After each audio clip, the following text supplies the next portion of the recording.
This appears to be the place. And here is where we part ways. We will be discussing highly sensitive affairs. Only a select few may be privy to such knowledge, and that does not include someone who cannot or will not divulge their origins.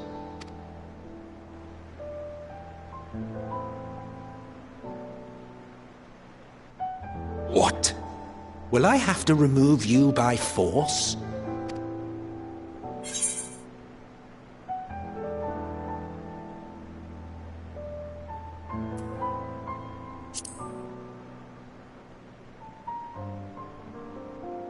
Let's hear them then, these reasons of yours.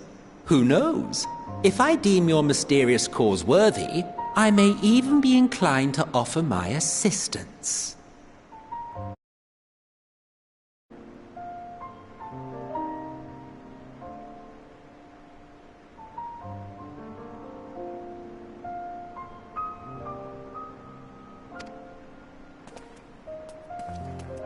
I do not object to her attendance.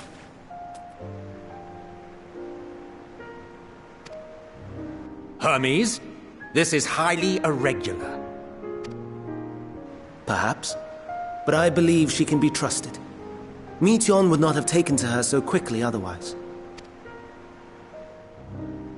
Moreover, the presence of a third party may help me to maintain composure.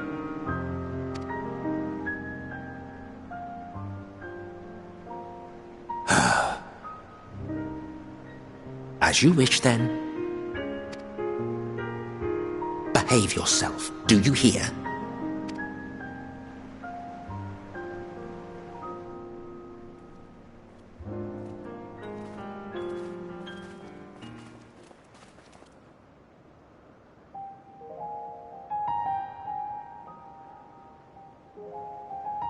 So, it's finally happened, then. Aye. Van Daniels declared his intention to step down, and named you as his preferred successor.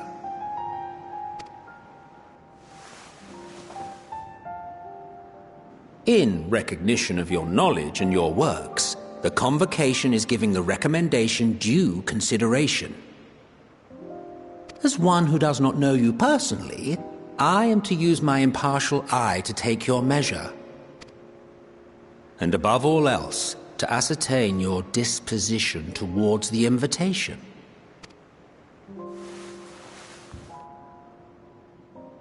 I understand that you and Van Daniel are close. He himself was once chief overseer of Elpis after all.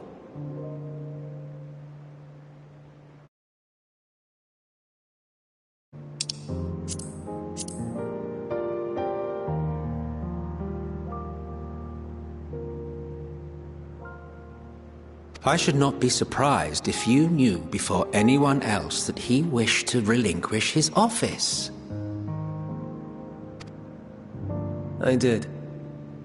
He told me that when he fulfilled his purpose, he wished to pass the torch to me. A torch you seem none too pleased to accept. Are you so averse to serving on the Convocation?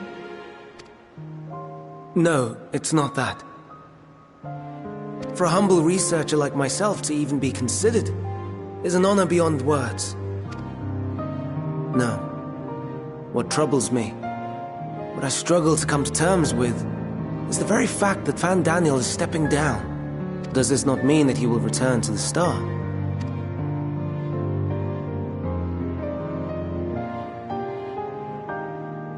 Of his own volition, yes, like so many others have before him. Return to the Star? Does that mean die? Well now, that's not a word I hear often. Is that what you say here in Elpis? Mankind is the life of Aetheris. Each of us, a drop of blood flowing through its veins, bearing sustenance. In our finite time upon it, 'tis our duty to make it a better place. that all who call it home, now and in future, may abide in happiness. To that end, we have dedicated ourselves to the pursuit of enlightened creation. And by our efforts did we transform this once untamed wilderness into the peaceful paradise you enjoy today. To return to the star whence we came is a privilege afforded to we who have so loved and nurtured it. A choice embraced by those who have lived their lives to the fullest, in service to our world. And when they depart upon this journey, it is beautiful, always. The 14 are no exception. 'Tis believed no occasion is more felicitous than the fulfillment of one's duty. Our office becomes our lives, and to retire is to return, or so the majority of us hold. Some few have elected to eschew custom. Mayhap you feel Fandaniel's deeds do not warrant his return. Yet you should know his accomplishments as well as any. During his time, he conceived of countless outstanding concepts. And channeling the wealth of experience he attained here in Elpis, he brought forth many new specimens. I know of all this. I do. It's just, I cannot fathom why someone so great and wise, who could still do so much good, would want to end it all.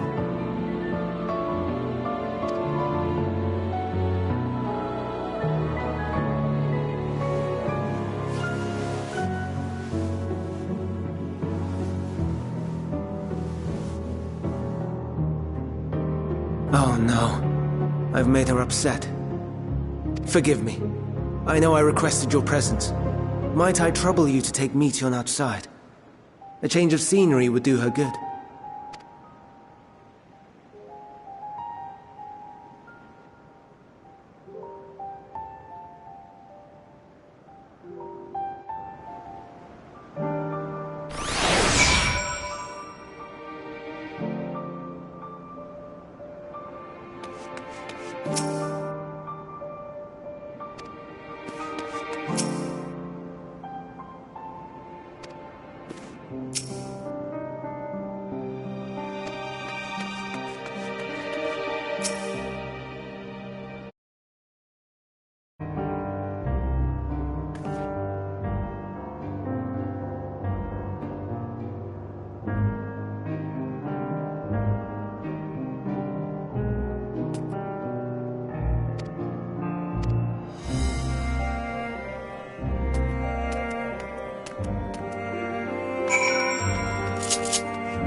Amazing, is it not? The Ampelos, one of our newest subjects.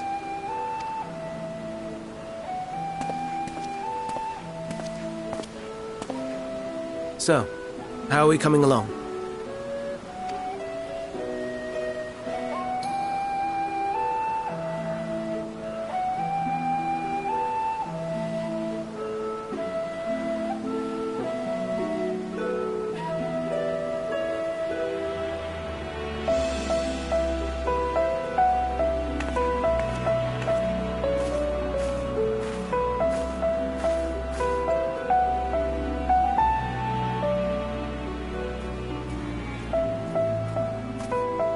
This place is Elpis. Those flowers. Elpis. Entelekis. Like me.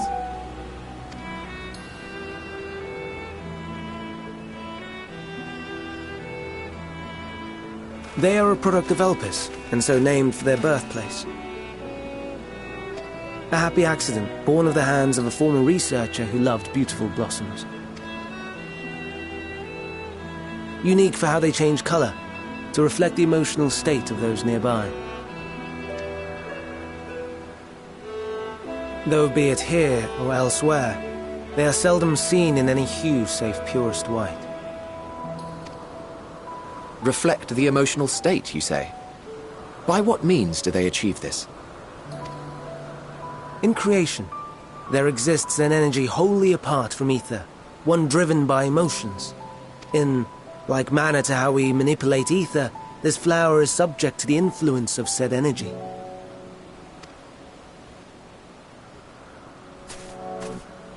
While it has no will of its own, it is sensitive to the prevailing emotion in the vicinity, and reacts by altering its color and vibrancy.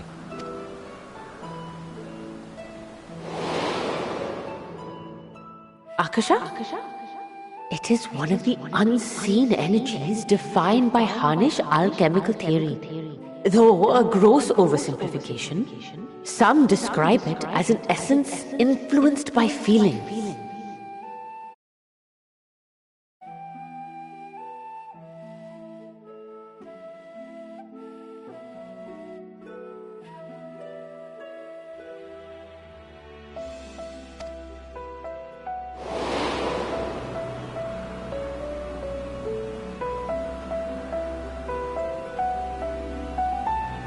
Akasha. Though I'm not familiar with the term, your description suggests it is the self-same energy.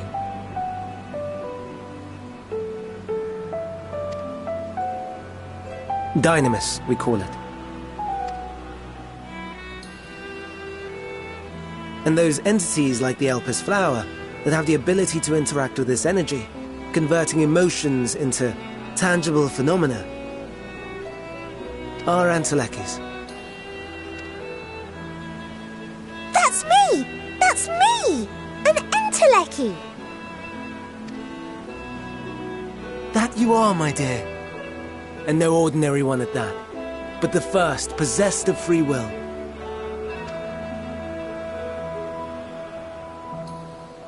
Wait. A form of energy other than ether? Dynamis? I've never heard of such a thing. Hardly surprising. Dynamis cannot be seen, much less felt. And though its existence has long been theorized, we had no proof until the flower's serendipitous creation. What's more, Dynamis is far weaker than ether. Under normal circumstances, its effects are drowned out by the latter. On account of which, beings comprised of and reliant upon the ether, like you and I, are unable to make practical use of Dynamis. 'Tis a truly esoteric thing, known to but a select few scholars. Intriguing. Then, given the limitations you described, why create Netion?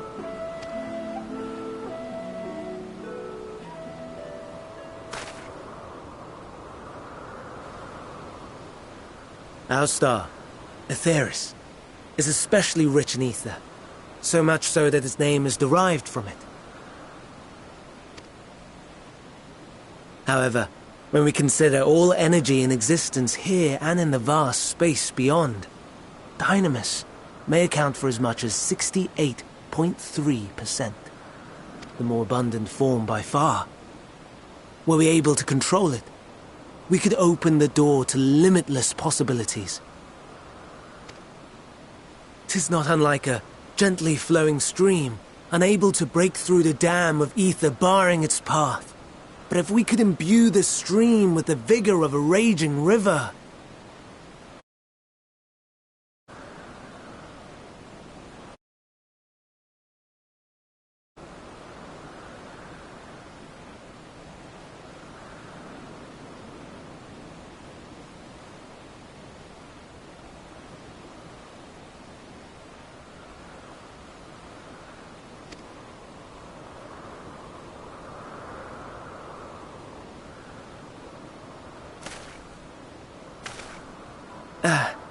Not that I have such grand ambitions. Nay, I merely wish to create a being that could traverse the great expanse.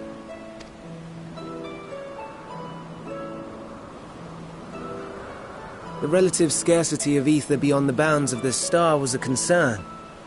And so, I looked to another source of energy by necessity.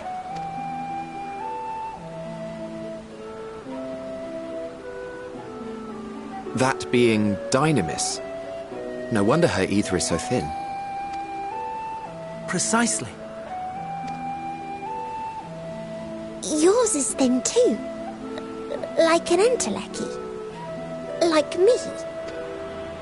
So... are we the same?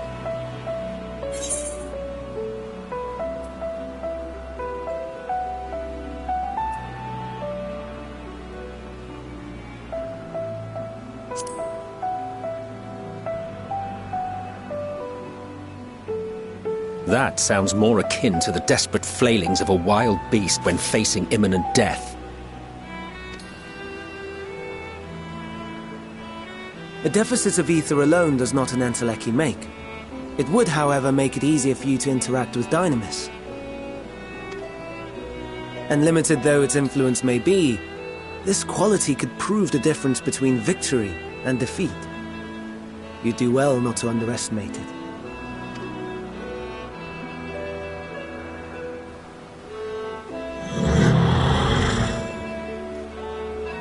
Oh dear. I'd forgotten about the poor fellow.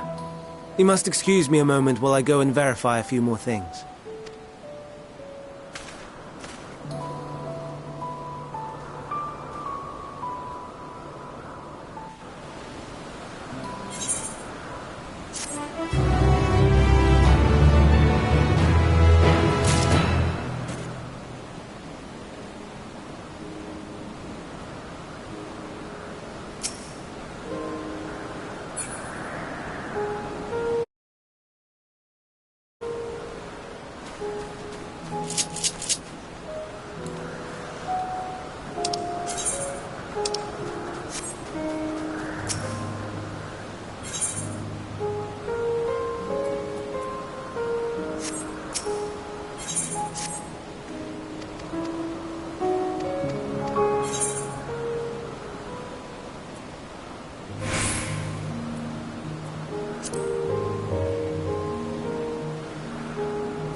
No, no, no. You are not foisting this nonsense on me.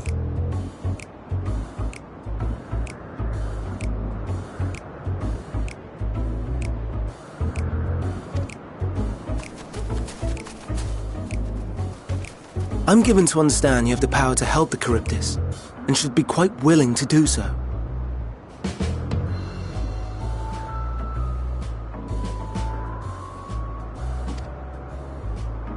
And so I appeal to your better nature, most benevolent Emet-Selch.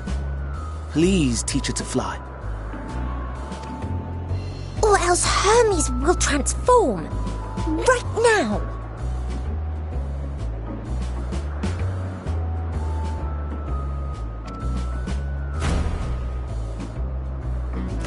Now, there's no need to go quite that far.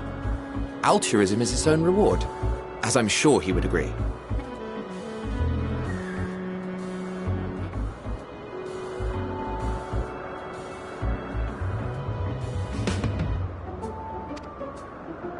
Oh, would he now? And who contrived to put me in this position, pray tell? Nothing so devious. I merely suggested a possible course of action.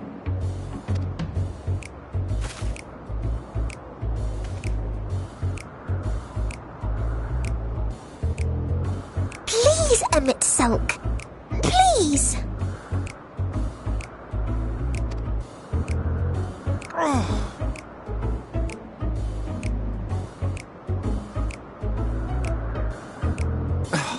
I did not come all this way to play nursemaid to your creations. I'd thank you to remember this favor and let it be the last.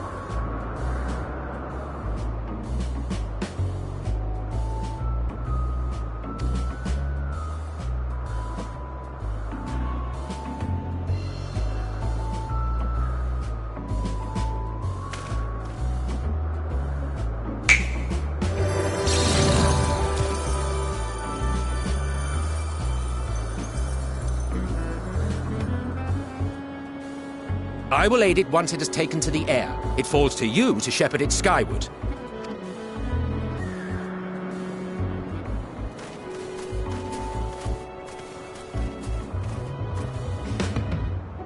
Well, let's relax and enjoy the spectacle, shall we?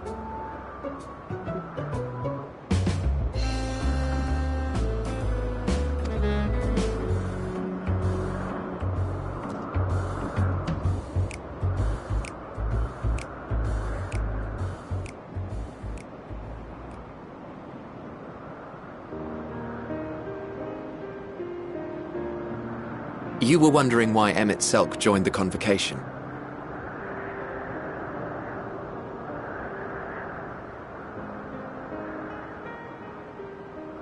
Truth be told, he wasn't the first choice for the office. I was, on the strength of my ability to see ether.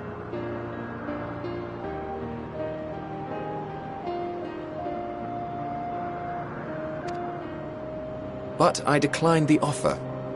For though my vision is exceptional, I am pedestrian in all other aspects.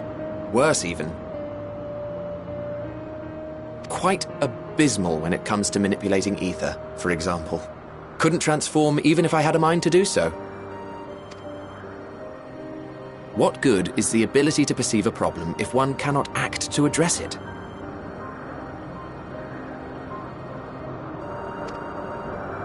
Emet-Selch has no such shortcomings. He excels in vision and manipulation both, the latter to an extraordinary degree.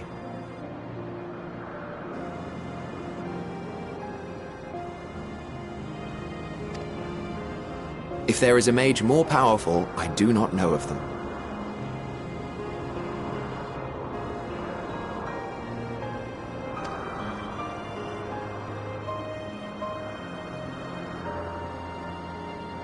Thus did I recommend him for the office in my stead. And I wasn't the only one. Far from it.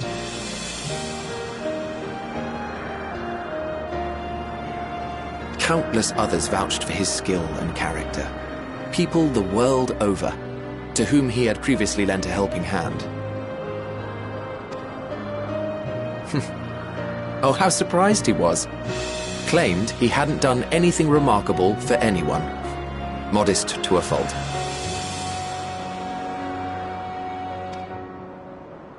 He deserved every bit of acclaim he received. Yet he may well have gone unappreciated were it not for a mutual friend.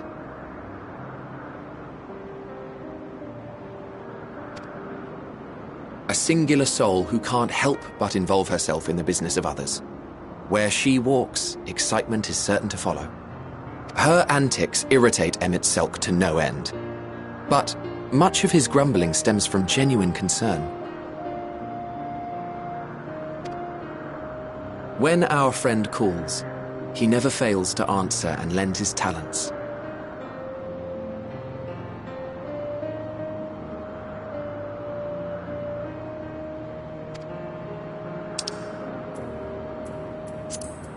And in the course of doing so, he himself came to be recognized and respected by those around him.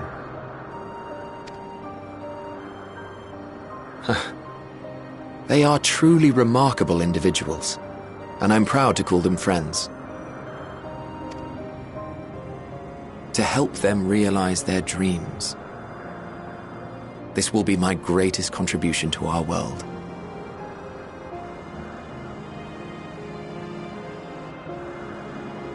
And when they have fulfilled their respective purposes, so too shall I have fulfilled mine, and together we may return to the star.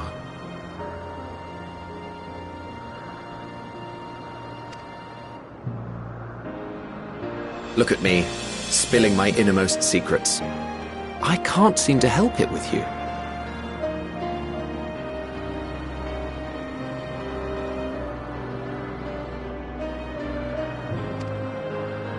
I can only assume it is due to the color of your soul. I just don't understand how you can be so alike and yet so different. Well done, my pet. Well done!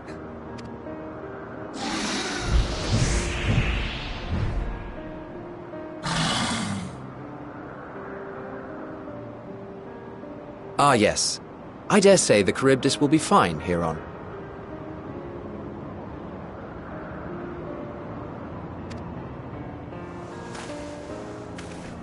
Why don't you go and signal to Emmett Selk? Let him know that his arduous task is at an end.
Oh, you were waiting for me.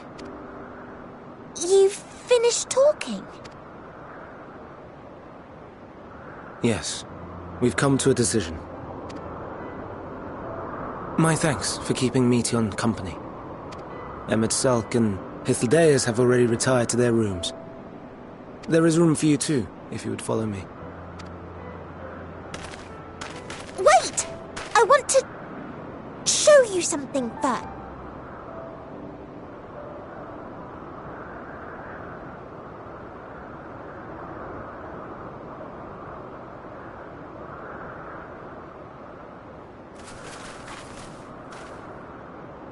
Elpis flowers?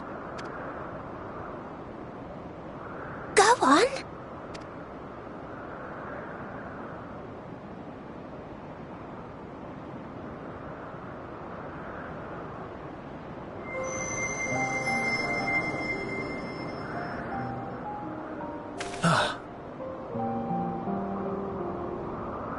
You're not the only one, Hermes. Others feel sad too. You're not alone. I see Mission has shared much with you.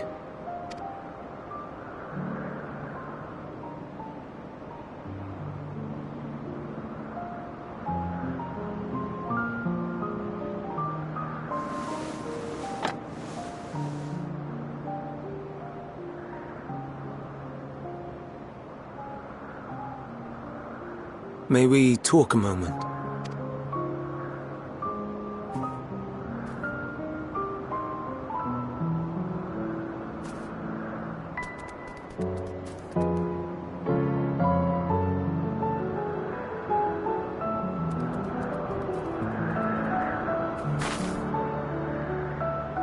I do not think it wrong that we live for the star, that we strive to make it a better place.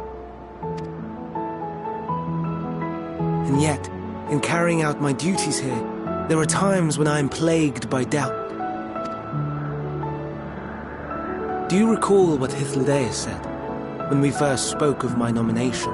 Death is the privilege of those who have fulfilled their purpose, a choice they embrace of their own free will, and when they depart, it is always beautiful. Perhaps it is, but only for man. Creations that he deems useless are discarded with nary a second thought. Some scarcely born into the world, afforded a handful of breaths before life and potential are abruptly extinguished. We make an effort to spare them the pain, but they sense what awaits. Rage and anguish and cower and fear, and it is not. Yet no one cares. No one. So fixated are we upon the duty that we do not pause to question the method. Pain and suffering, confusion and despair, writ plain in the eyes of those poor creatures. Yet no one sees. We turn a blind eye and carry on in blissful ignorance. Not to miss. And always, always the blossoms shine pure and white. A contradiction so blatant I could scream, want to scream. How can you all accept this aberration? Then I wonder, am I the aberration for thinking thus? And I am filled with dread. But now I know I'm not alone. Not the only one for whom the flowers weep. I won't ask what you thought as you kneeled beside the Alpes, or if you only did it at Meteon's insistence. Nevertheless, I thank you. To know that you too have experienced suffering is a comfort.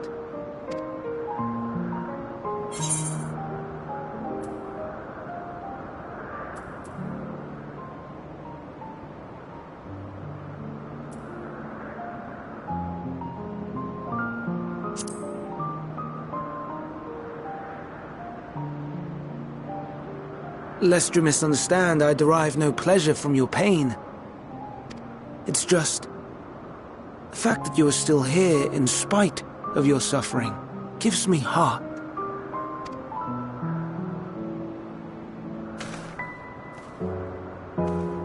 The stars in the heavens, know you what they are?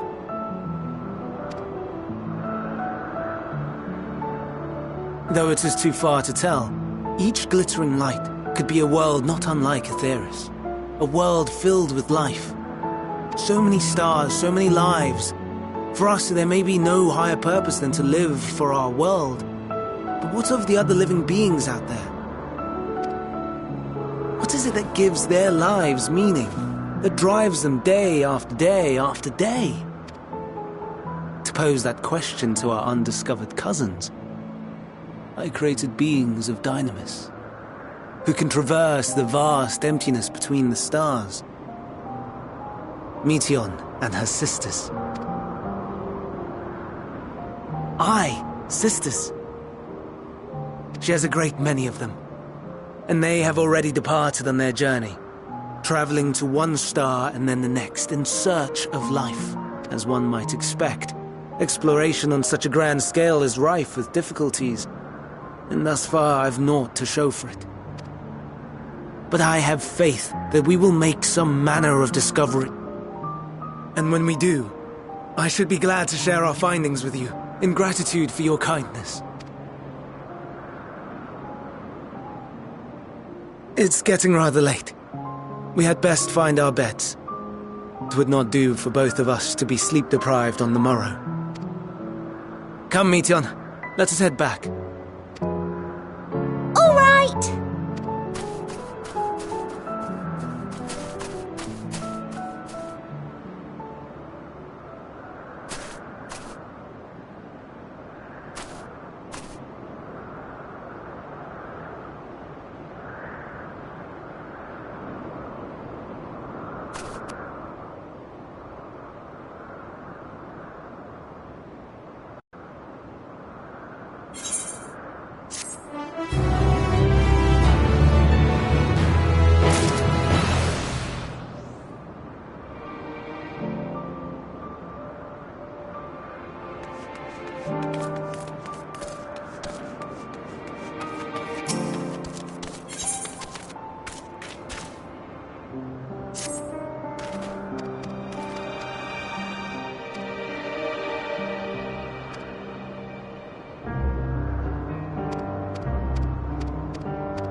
Now!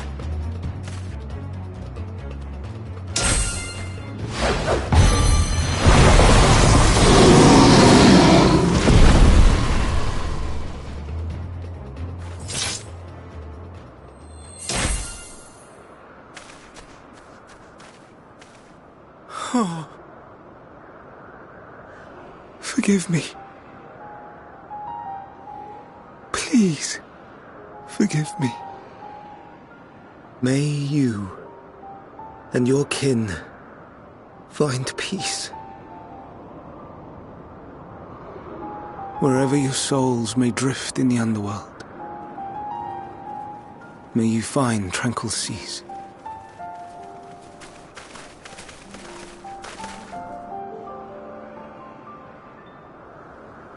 Be not forgotten, in concept endure, to reclaim form and one day live again. Serve not the star, or any purpose save your own. Live again, if that be your desire.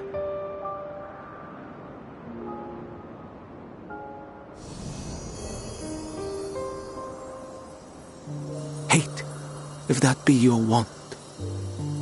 Ye are worthy, but leave your suffering behind.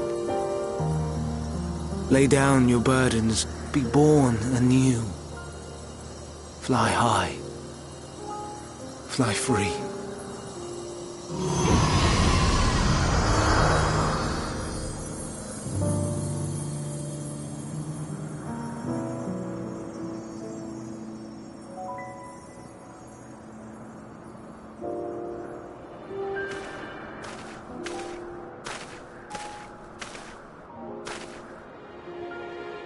Join the convocation, Hermes.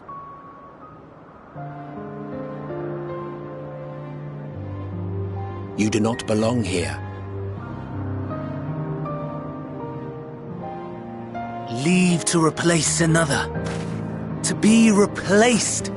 It changes nothing. Tell me, do you think it right that we sacrifice all these lives for the sake of the star? And when the star has reached perfection, what then? If all who are satisfied choose to die, shall we all die in satisfaction?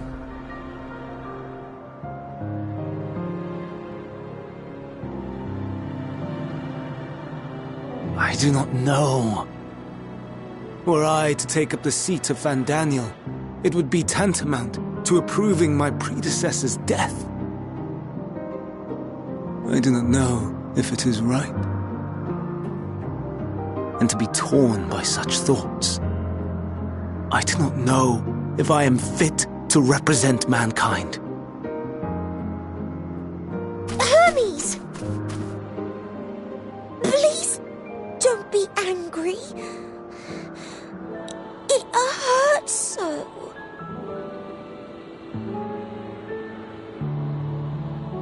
Forgive me. If you would still consider me in spite of everything, I beg some time to gather my thoughts. Meanwhile, Hythlodaeus, I fear I must trouble you to attend to the others. 'Tis no trouble at all. Take as long as you require.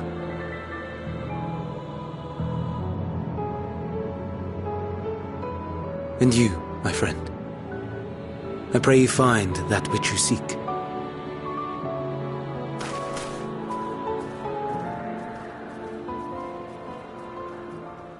I expect we have some few matters to discuss.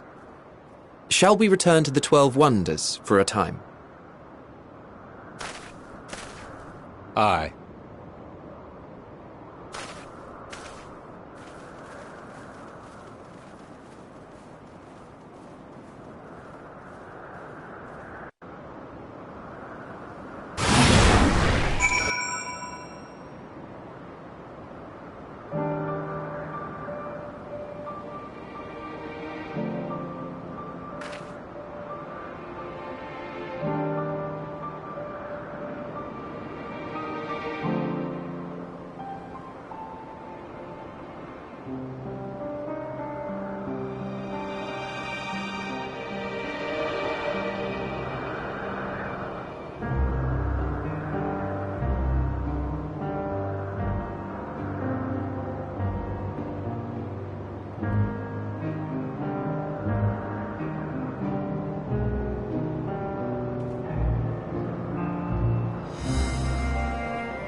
Allow me.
Hold still.